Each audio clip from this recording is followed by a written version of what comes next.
Oi, meu nome é Laura Ximenes, eu sou aluna de Medicina na UERJ, que é a Universidade Estadual do Rio de Janeiro. No passado eu fui aprovada em Medicina na UERJ, depois que passei 2024 estudando no meu primeiro ano de cursinho. Eu fui aprovada em terceiro lugar e eu também gabaritei a prova de Biologia, que foi um feito que naquele ano apenas 5 pessoas conseguiram. Nesse ano, na última prova, ninguém gabaritou Biologia antes das revisões das notas. Não sei se na revisão alguém vai ter que gabaritar. Por causa disso, muita gente me pergunta se eu já era um prodígio nessas matérias. Eu sempre fui boa em Biologia, eu sempre fui boa em Química, eu sempre soube que eu ia ser médica. E por isso que eu passei tão rápido e passei tão bem. Mas apesar de ter sempre sido uma ótima aluna, eu sempre me dediquei muito nas matérias. Biologia, Química e Física também eram as minhas piores matérias. Foram as matérias que eu peguei recuperação e chorei horrores, porque eu não sou uma pessoa de fazer recuperação. Eu tinha muita dificuldade em aprender os conceitos, aplicar os conceitos, entender aquelas coisas que pra mim não faziam sentido, porque eu não conseguia visualizar direito. E chegou o ponto que, no ensino médio, eu achava que eu nunca ia ser boa em Biologia e Química. Que eu só realmente não tinha nascido para aquela matéria, que eu não tinha habilidade de aprender aquele conteúdo. E apesar do meu interesse, eu não nasci para aquilo. Cheguei a prestar 2 anos de um curso de comunicação na UFRJ. Eu não tô aqui pra falar de mim ou da minha história, já tem alguns vídeos nesse canal sobre a minha história, se vocês gostariam de assistir. Eu estou aqui pra, a partir da minha experiência, ensinar pra vocês alguns hábitos simples que podem tornar o 2026 o ano da aprovação de vocês. O hábito número 1 é o planejamento da sua semana. Eu sei que é óbvio. Você pode ser óbvio, mas pra galera não pode ser óbvio. E, gente, o óbvio também precisa ser dito. Se você tá estudando, ou se você tá estudando e trabalhando, de qualquer maneira, você precisa ter um planejamento. Você saber fazer esse planejamento básico da sua semana. Principalmente se você tem mais de um cursinho, ou se você tá num cursinho presencial, mas também tem um curso online que você usa pra inteirar o conhecimento. Não importa como você tá fazendo, é importante ter o hábito de escrever no papel o que você precisa fazer, porque isso torna muito mais provável que você realmente vai cumprir aquelas coisas e fazer a sua semana do jeito certinho. E o mais importante é fazer um planejamento inteligente do que você vai estudar. Se você tem dificuldade em Química, Física e Redação, e aí você bota lá, segunda-feira eu vou estudar 2 horas de Química, 2 horas de Física e 2 horas de Redação. Isso não vai servir de nada. No final do dia você vai estar ficando maluco, exausto, e você vai ter parado de absorver conhecimento depois do primeiro bloco de estudos. É normal que tenham matérias que pra você sejam mais difíceis do que outras matérias. Isso que você tá se planejando com antecedência, pra não chegar sexta-feira e você ter que estudar 35 coisas que você não consegue estudar no mesmo dia. Você é o gerente dos seus próprios estudos. Por quê? Porque ninguém vai fazer isso melhor que você. Ninguém conhece sua rotina, ninguém conhece sua capacidade de retenção de conteúdo, ninguém conhece como você estuda, ninguém conhece quanto tempo você demora pra estudar uma aula. Não vale você copiar o cronograma que fulaninho colocou no Twitter, no Instagram, no YouTube, porque você não é fulaninho. O fulaninho não tem a sua vida. Você precisa sempre tomar rédeas do seu conhecimento, tomar rédeas do seu planejamento, dos seus estudos, do seu tempo. Eu ainda vou fazer um vídeo aqui falando sobre como eu planejava minhas semanas e mostrando pra vocês na prática, nos meus cadernos, como eu planejava o meu tempo. Mas foque em colocar as matérias mais difíceis no começo do dia. Você vai estar mais acordado. Ah, mas eu acordei 8 horas no sono. Problema, você vai estar melhor do que 6 horas da noite. Vai estar muito melhor do que depois do almoço. E aí você não vai poder adiar, porque vai ser a primeira coisa que você fez, e a matéria mais difícil, você já fez mais difícil, agora é o mais fácil. Estudar mais vezes as matérias que você tem mais peso pra você, ou tem mais valor na sua nota. Por exemplo, pra mim, por exemplo, pra mim na UERJ, a matéria com maior peso era Biologia.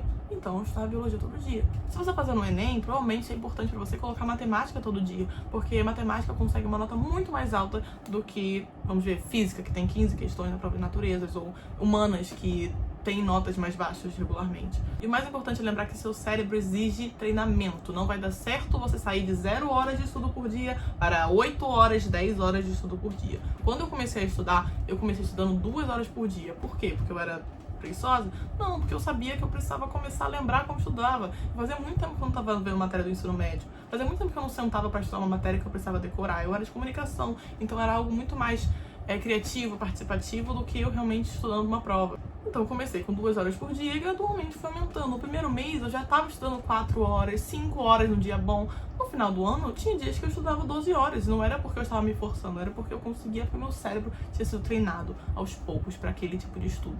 Seja realista com o seu próprio foco, não coloque metas completamente malucas, porque você não vai seguir, e aí você se sente mal, e aí você não vai estudar. O hábito, então, é todo domingo à noite, ou segunda de manhã, para você não ter que desperdiçar o seu domingo à noite já pensando no dia seguinte.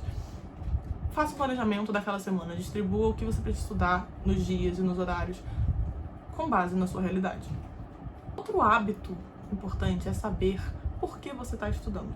E é ter um foco de propósito e de identidade muito forte. Por que eu falo que isso é um hábito? Muitos vestibulandos se prendem muito à rotina do cursinho e esquecem que o cursinho é só um passo que vocês vão dar para seu objetivo final. E se você tá falando aqui comigo, provavelmente é ser médico. Ou você tá fazendo direito, é ser advogado, é fazer educação física, é ser a profissão que você quer ser. Por isso que você está estudando para vestibular. O objetivo não é ser o primeiro lugar no simulado do seu cursinho. Seu objetivo não é estudar 10 horas por dia. Seu objetivo é se capacitar na profissão dos seus sonhos. Vou falar muito sério. Enquanto você acreditar que você não é capaz de ser aprovado, o seu caminho vai ser muito mais difícil. Vou citar aqui um livro muito interessante que eu li 2 vezes já, que é Hábitos Atômicos, do James Clear. Eu sei que autoajuda tem pessoas e opiniões sobre autoajuda. Eu também não sou uma leitora muito ávida de autoajuda, mas eu gosto muito de hábitos atômicos. Um dos capítulos desse livro, ele diz o seguinte: existem 3 camadas de mudança de comportamento. A mudança em seus resultados, que são suas metas. Por exemplo, ser aprovado em uma universidade pública de medicina. A mudança em seus processos, que a gente vai falar daqui a pouco. E a mudança na sua identidade. O que a gente não entende é que os nossos hábitos refletem a nossa identidade e vice-versa. O que significa? Significa que o hábito que você tem molda o que você acha de si mesmo. E o que você acha de si mesmo molda os seus hábitos. Assim, a mudança de identidade está relacionada à mudança nas suas crenças, na sua visão de mundo, na sua autoimagem, no seu julgamento sobre você mesmo. Pode construir hábitos de estudos produtivos e duradouros, que é 1 ano, é muito duradouro. É importante que você se veja como uma pessoa capaz de alcançar aquelas metas, de fazer aquela rotina, de ter aquele estudo. Você pode estar pensando que isso é um monte de baboseira, eu tenho que acreditar em mim mesmo, e é um papo de coach. Não é nada disso. Hábitos que entram em conflito com a sua visão de eu, raramente vão durar. Pô, pessoal, imagina se ano passado eu continuasse pensando, nossa, não nasci pra aprender biologia, tipo, eu realmente não consigo entender química, não é algo que for para mim, tipo, eu sou muito ruim nessas matérias. Por que diabos eu dedicaria todo o meu ano pra ser aprovado? Se eu sei, se eu acho, se eu acredito naquela frase de que não sou capaz, por que você se esforçaria pra fazer aquilo? Eu não sei se vocês estão... Tudo isso é pra falar que nem sempre você tá procrastinando ou você tá deixando de estudar porque você é um preguiçoso. É porque você se sabota porque já espera fracassar. Não tem uma técnica pra ajudar e pra superar isso, seja escrever no seu diário sobre, ou falar com o terapeuta, que é muito importante. Eu fiz terapia durante todo o meu ano de vestibular. Eu tinha afirmações que eu dizia quando eu precisava de um desafogamento, assim, mental, presas aqui no meu armário até hoje. E não eram afirmações do tipo de manifestação, tipo a Jade Picon, que manifesta pra trazer pra realidade algo que ela quer muito. Não, era pra me fazer crer naquilo. Eu acho que falar consigo mesmo ajuda bastante. As coisas que a gente diz pra nós mesmos afetam muito a nossa mente. Então, se eu dizia aquilo de manhã, eu falava, eu sou uma pessoa focada. Cadê? Vou ler aqui.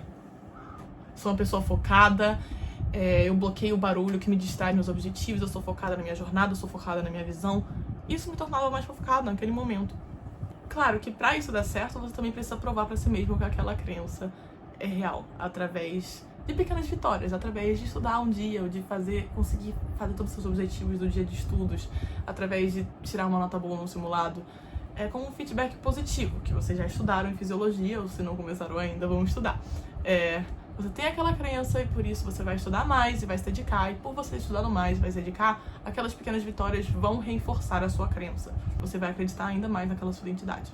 Por último, eu acho que o mais importante é ser honesto consigo mesmo, ter o hábito de ser honesto consigo mesmo sobre seu desempenho, sobre seus estudos. Eu sei que eu sempre falo muito sobre ser gentil consigo mesmo, sobre não colocar uma pressão exorbitante sobre vocês, sobre como vocês são capazes, porque eu acredito realmente que vocês são capazes. Mas pra você poder ser gentil consigo mesmo, você precisa se dedicar para caralho também. Bem francamente, passar medicina é difícil. Não é fácil, não é uma tarefa que você senta, faz... É isso, consegui, nossa, do nada passei em medicina. Acredito que se dedicando, se estudando, correndo atrás, você consegue passar, você vai conseguir passar. Mas a realidade é que não se passa em medicina estudando fofo. Não existe isso. Estudar fofo não é estudar poucas horas, não é, sabe, fazer menos questões. Eu não tô falando quantitativo. Eu tô falando que estudar fofo é deixar de prestar atenção no seu desempenho e nos seus estudos. Isso que vocês não têm uma mentalidade rígida. Eu sinto que muitos de vocês acham que encontraram um método de estudo perfeito ou que precisam copiar o aprovado XYZ, então vai atrás de todos os cursinhos do aprovado XYZ, achar a fórmula perfeita para passar em medicina. E aí quando vocês acham que é aquela, vocês focam naquilo e é isso. Mas eu vou falar pra vocês, fórmula perfeita para passar em medicina é completamente individual, completamente personalizado. Nenhum coach do YouTube vai poder te passar aquele segredo por um curso de R$ 1997,90 parcelado em 12 vezes sem juros. Porque o segredo para passar em medicina é ser honesto consigo mesmo e prestar atenção durante todos os momentos. Que método de estudo você usou durante o seu último mês? Qual foi o seu desempenho naquele simulado? daquelas matérias que você estudou desse jeito? Você tá indo bem? Tirou uma nota que te aprovaria? Se a resposta é não, você precisa correr atrás de por que não. Aquele método não tá funcionando, então, se você não tá absorvendo conhecimento. Por exemplo, eu amo flashcards. Eu acho que eu aprendo muito bem com flashcards. Quando eu faço só resumo, eu não vou tão bem. Mas se você tá usando flashcards, criatura, e você não está aprendendo, acorda. Tipo, vai atrás de outra forma de estudar. Flashcards é um método muito bom, é um estudo ativo, mas não é a única forma de estudo ativo. Estudar é organizar o conteúdo que você viu dentro do seu... Isso aqui não é recomendado usar o resumo alheio. Por que você vai usar o meu resumo, por exemplo? Eu não faço resumo. Mas se você fosse usar o meu resumo...